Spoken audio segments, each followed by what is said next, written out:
สวัสดีค่ะเจโรตารี่สวัสดีค่ะสวัสดีตอนเย็นวันที่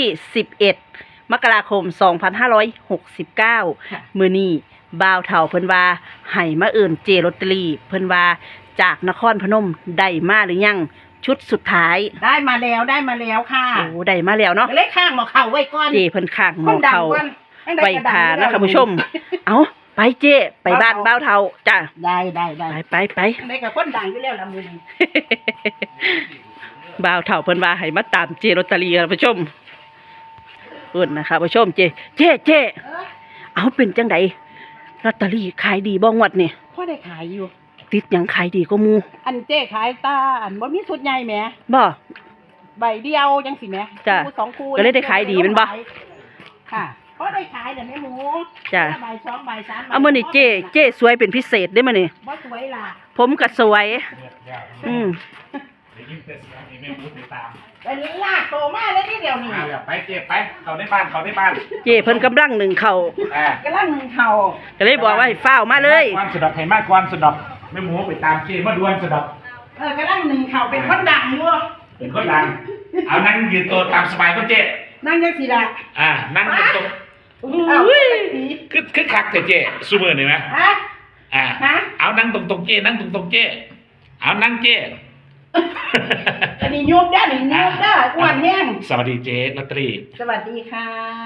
สวัสดีค่ะเจลอตเตอรี่สวัสดีเจมื้อนี้เจรวยเป็นพิเศษเลยเจปากซีดวันนี้ซีดไหมซีดอยู่เจซีดอยู่บ่ซีดละปานนี้ละนะครับท่านผู้ชมมืดแล้วพี่น้องนะครับเย็นวันที่11มกราคม2569ท่านผู้ชมนะครับกับคำว่าบ้านช่วงตะคำหมดเลยพี่น้องรอดเจกับจนมืดนะครับแต่ละคนก็มีการมีงานไผมันนะเจเนาะเจแล้วว่าเนี่ยสะดวกเวลาใดพุ่นล่ะพี่น้องก็จังได้คุยกับเจนะครับเพราะว่า FC ก็รอดกระถามกันเข้ามาหลายด้วยเจนะครับงวดวันที่17มกราคม2569นะครับงวดหาเก้ามาตัวเด่น5995นะเจเนาะเด่นเพิ่นก็ถือว่าเดินดีมาหลายงวดแต่ว่างวดที่แล้วนี่รูดบ่เข้าคือบ่เข้าได้พี่น้องเด้อแต่ว่าก็ขอบคุณ FC นะครับทุกท่านเพิ่นว่าบ่าวเฒ่าจากนครพนมเพิ่นให้เจมาลงให้เบิ่งในเด้อเพิ่นว่าบ่เป็นหยังเพิ่นว่าลงให้เป็นแนวทางก็ขอบคุณ FC เพิ่นหลายๆเพิ่นว่าให้ลงคือเก่านะขอบคุณเด้อพี่น้องเด้อนะครับจังว่าบ่าวเฒ่าว่าลงให้ FC คือเก่าเลยเจนะครับเพิ่นให้ต้องงวดมาตัวใดก็เจ0 กับ 7ให้0 กับ 7มานะเจเนาะเพิ่นจับคู่มาให้ละพี่น้องแล้วก็อีก1ชุดเพิ่นให้ตัวใดมาเจคือส่งพอดีใจเนาะเคยเห็นตัวนี้ตัวเจแม่นตัวไหนข่อยเฮ็ดจังสิบ่แม่นหยังนี่ข่อยมาแข้งตัวไหนได้เจเก่าที่เจเฮ็ดจังสิบ่แม่นหยังนี่เจแต่เจ้าของมันเป็นที่โตที่เจมากตัวที่เจมักเพิ่นให้เก่ามากมาแข้งเพิ่นให้เก่ามากแม่นจับคู่ตัวใดเลยเจ93 95 96 93 95 96มีตัวเน้นบ่เจเพิ่นเน้นมาให้ตัวใดลุ่นน้ำเจพี่น้องเอ้ยว่าลุ่นน้ำเหล้าคักแต่เขาจะมา96เน้น96ถ้า96เอาพี่น้องเพิ่นให้เก้ามาได้อีกชุดหนึ่ง93 95 96สิมาแข้งเนาะทั้งเต้นทั้งเว้าก็ให้คำถามไปแล้วเพิ่นว่าจังได๋บ่เจ3 ตัว079ป้าอย่าลืมเด้อบ่าวเฒ่าอย่าลืมเด้อเพิ่นสั่งมาคักเด้อแม่นอย่าลืมรุ่นน้ำเจอีหลีพี่น้องเด้อFC เพิ่นก็มักจังซี่ล่ะพี่น้องนับเจรักก็เป็นคนสนุกสนานแบบว่ามักม่วนแหมยาย FC แม่โอ้ยเจได้เฮ็ดไปทุกทีบ่แม่นพี่น้องมันตูที่เจมากเจก็เฮ็ดจังซี่ถามบ่าวเฒ่าแม่อยู่ซื้อแล้วเรียกเจก็ออกคันเ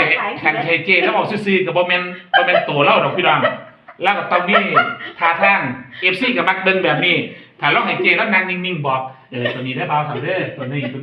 FC ก็จะมาเอาชื่อเจจะเปลี่ยนไปว่าคนจะว่าเจจะเป็นยังที่เจมากแสดงออกข้างร่างกายด้วยเป็นคนมวนพี่น้องเป็นคนมวนจังว่าเล่าบ่เฒ่าปานใดเลยพี่น้องเราเป็นคนสดใสนะมื้อนี้เราหนาว2กิ่งคนละสีป๊าดถุงเฒ่าแฟชั่นมันเขาจัดมาให้จังซี่หรือเจใส่ผิดกูจับผิดคู่ว้าวมันหนาวนี่ละเจเป็นแฟชั่นอย่าไปเฮ็ดคือผู้อื่นสไตล์มันอย่าว่าเจเอาพี่น้องเดี๋ยวบ่าวเฒ่าเขียนให้ได้พี่น้องเด้อ นะครับอีก1ชุดเพิ่นให้มาแล้วนะครับเลขเด่นเลขวิ่งให้เก่ามาก ค่ะ แต่ว่าตัวเด่นตัวไอ้เพิ่นก็ยังเด่นคือเก่าบ่เจ หนึ่งคือเก้าศูนย์กับเจ็ด ศูนย์กับเจ็ดคือเก่าตัวเด่น เก้าแต่วันเสริมมาบอกเก้า เก่า แต่ว่าจะลืม3ตัวเด้อ อ่ะ 079เพิ่นฝากมาบอกเบาเท่า บ่ถูกใจ แม่นบ่ มาเทเจ แต่ว่าถึงต้นว่าเก้าเจ๊ก็อยู่สิเห็นบ่ เจก็เด่นเลยเอาเดี๋ยวเบาเท่าเขียนให้ได้อพี่น้องเด้อ จ้า เพิ่นให้เก่ามาอีกตัวหนึงราคาเพิ่นจับคู่มาให้93 95 96เน้นที่96 ใช่ แล้วก็ ค่ะ ชุด3ตัวท่านผู้ชม079 ค่ะ พาดมักคักเจเอาเดี๋ยวเบาเท่าเขียนให้ท่านผู้ชม ค่ะ ป้าดเจ อืม คัดว่าเจ็ดเก่าบ่าวเฒ่าจนตาตี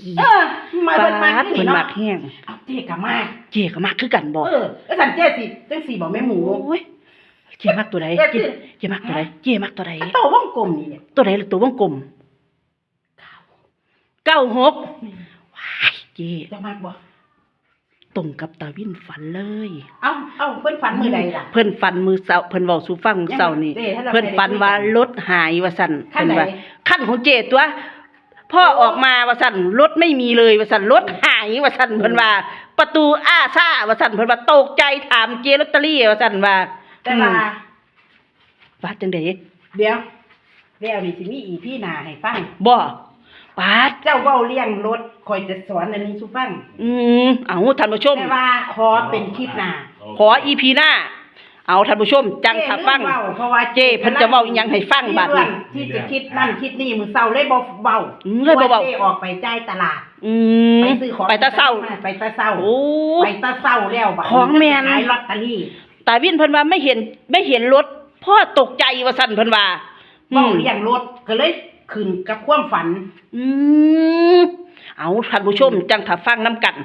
EP หน้าเนาะ แม่น ค่ะ เดี๋ยวไป จ๊ เว้าอยู่ปุ่นหมองเฮ็ดกับข้าวซะ จ้า แล้วจะ บุญ บ่ นะ ได้กินข้าวแรง อืม ข่อยลืมเว้า แม่นบ่เจ้ อื เอ้าม จังถ้าฟังน้ำกัน อย่าง ท่าน เจ ผู้ชม จะมีหยังบอกก็ ฝัน จะมีแนวบอกอยู่แม่นบ่ เรื่องจริงเลย เพราะว่ามื้อเช้าคันแม่หมูว่ากระตุกว่าตาวินฝันเจ๊ก็สิบ่ฝัน มื้อคืนนี่ฝัน เอา ค่ะ ข เดี๋ยว อเป็น EP หน้า เจแล้วว่าเอาพี่น้องอดใจอัดบ่ อด เนี่ย ใจรอ อืม ถ้าเราสะดวกมื้ออื่นก็จะมื้ออื่นบ่มื้ออื่นก็มื้อฮื้อ ได้ แล้วว่าให้รอไว้ก่อน อดไปก่อน เว้าเรียงว่าตาวินฝันมันก็เลยคืดว่าเจ้าของฝันเลยก็ไม่รู้ว่าเว้านี่ข่อยบอกเรื่องจริงบ้านต่อ เอา เพราะว่า ท่าน เจ๊ ผู้ชม นั่น เอานะครับจากนครพนมพี่น้องลงให้ FC ก่อนนะครับเป็นหน้าทางในพี่น้องเด้อนะครับ17มกราคม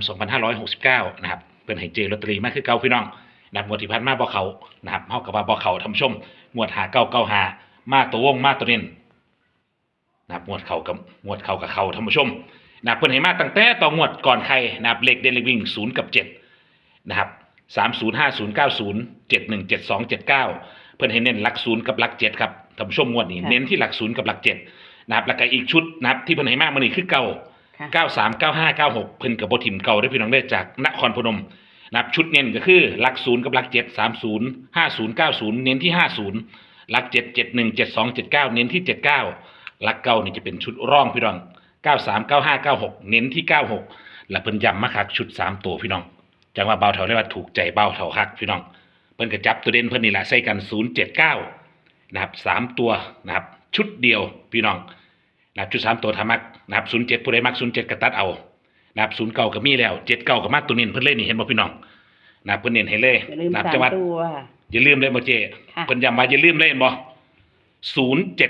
เอาแคปหน้าจอพี่น้องนะครับชุด3ตัวทามักไปหาหยิบจับลอตเตอรี่ไว้พี่น้องเผื่อมารางวัลเลขท้าย3ตัวหรือรางวัลใหญ่นะครับท่านผู้ชมแคปหน้าจอ